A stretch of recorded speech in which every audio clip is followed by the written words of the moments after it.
these college campuses now.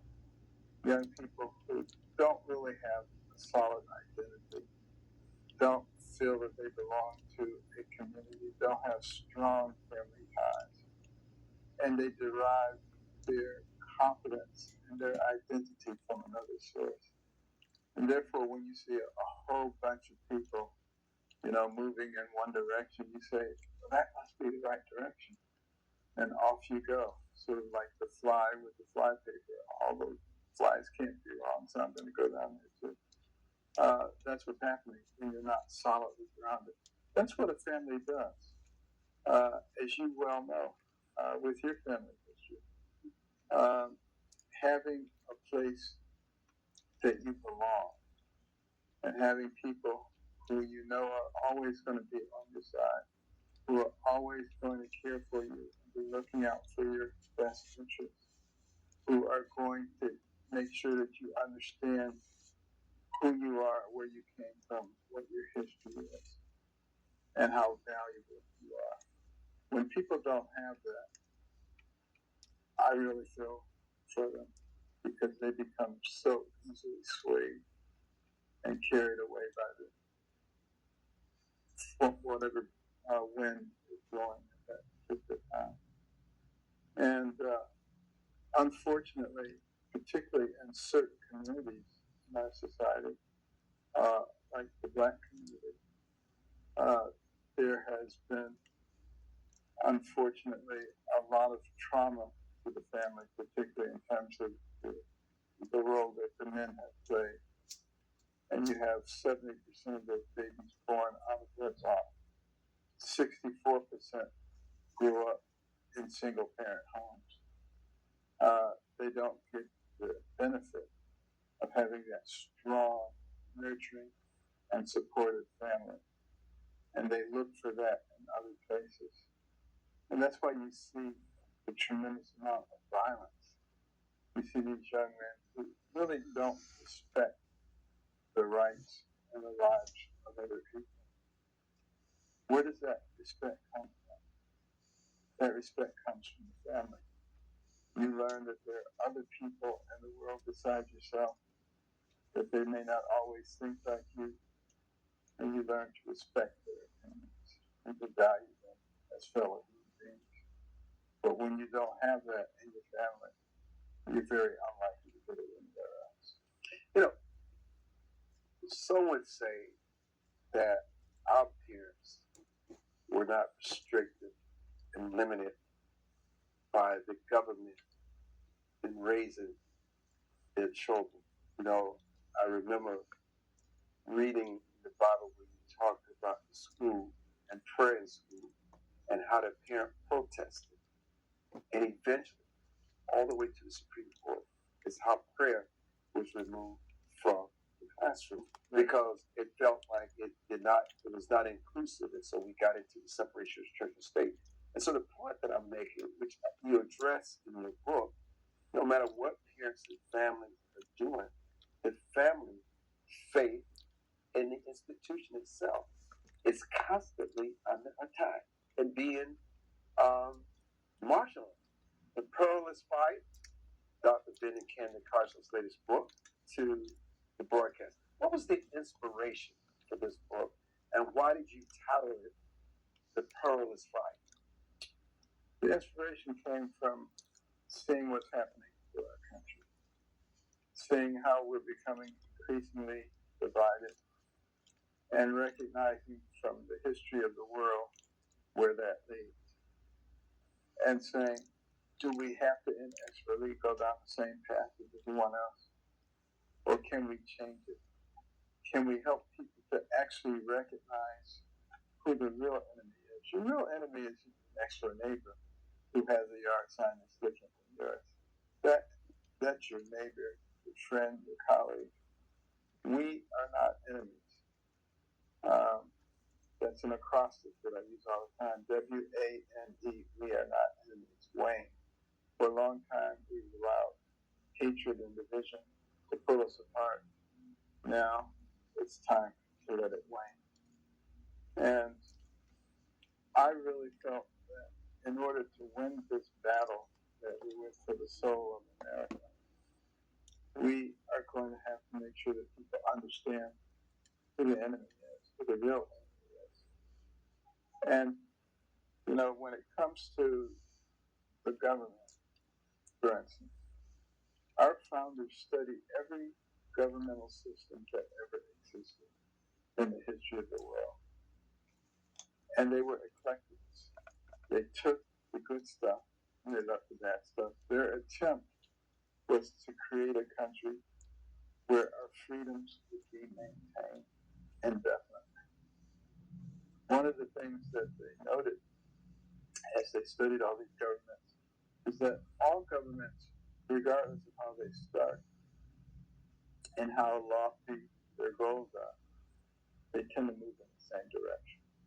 How many years before they start moving in the same direction? Well, it varies, but it generally only takes a generation or two before they start moving in the direction of control, growth, infiltration, and domination. And our Constitution was designed to keep that from happening. And it does, and it's done a good job of doing that. But it only works if you pay attention to it and you let people do whatever they want to do with no consequences. It kind of leads to situations like we have in Russia and in China and in a lot of the banana republics, where those who are in charge just use the power of the government to dominate anyone else and to make sure that they remain in power. People would have thought that something like that could never occur in the United States of America. But you see how easily it can occur. You look at a place like Venezuela that I visited a number of times before they came. And it was a beautiful place. Lovely hotels and resorts, museums and shopping areas. The biggest issue that people argued about was whether or not they were the most beautiful people in the world. That was the big issue. Look where they've gone, from the number one economy in South America to the very bottom, almost overnight. So when people say things like that can't happen in the United States, that's not true. It can absolutely happen. You know, talk about the deleterious effect that communism continues to have on our nation. Well, you know, communism and socialism are very tempting for some people because you have government promising that they will take care of you. The government essentially becomes your family. And that's why, you know, when you look at Marxist literature, they minimize the importance of the family. They would very much like to substitute themselves for the family. They minimize the effect of religion. They want to get rid of anything that has to do with God because they want you to be dependent on them. And the whole premise is you don't have to worry about anything. We, the government, will take care of you from the cradle to the grave. But in order for us to do that, you must give us complete control. And some people are willing to do that. So they're going to take care of them. I won't have anything that I ever have to worry about. My food, my housing, everything is going to be taken care of. And of course, as Margaret Thatcher famously said, it's a wonderful system until you run out of other people's money. And that always happens. You don't have money. So only the very elite live well and everybody else lives a horrible life. And you look at all the places that became independent with the fall of the Soviet Union. Why didn't they go back to communism? No, they were delighted to get away from it. Look at 180-degree turn places like Hungary have taken, etc. So it tells you the system that we have in this country, which honors the integrity of the family, which honors our relationship with God, which governs our relationship with each other, produced the most powerful and free country that the world has ever known. Dr. Ben Carson, The Perilous Fight. I'm Armstrong Williams, and we'll be back.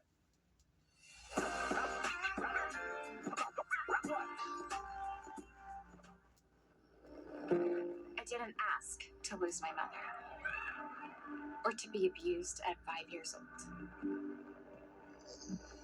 I didn't ask to be kicked out of my house with nowhere to go. I didn't ask for any of this. Contribution that they have made, not just during the days of slavery, when they were the economy of this nation, but in terms of this, not because of it, but in spite of that, what they contributed to this history. Could you, through your phenomenal brain and education, take us a walk down memory lane and just for a moment remind Americans who happen to be black what they've contributed, not just to black America, but to all of America? Well, you know, you see a large number of young black males involved in the penal system. And you think about the tremendous potential that exists there. And I like to say, anyone could have taken that young black male when he was just 6 years old and walked down the streets of Washington, D.C. or any other city and given him a black history lesson he would have never forgotten. We could start by pointing to his shoes and say, you know, it was John Munster, a black man who invented the automatic shoe lasting machine, which revolutionized the shoe industry throughout the world. When you step on that clean street, it was Charles Brooks, a black man who invented the street sweeper, those machines with the big brushes that go down the street. Down the street comes a big refrigerated tractor trailer truck. Frederick Jones, a black man, invented the refrigeration system for trucks, later adopted for airplanes, trains, and ships. And it comes to a stop at the red light. Garrett Morgan, a black man, invented the traffic signal. He also invented the gas mask, saved lots of lives during the war. And while you talk about the war, Henrietta Bradbury, a black woman, who invented the underwater cannon that would possibly launch torpedoes from submarines. And you see a beautiful black woman walking down the street that reminds you of Madam C.J. Walker, a black woman who invented cosmetic products for women of dark complexion. Was the first woman of any nationality in this nation to become a millionaire on her own effort. And you walk past the hospital, Charles Drew, his contributions to blood banking, understanding the function of blood plasma. Daniel Hale Williams, the first successful open heart surgery in the world, had an operative mortality rate less than 1.5%.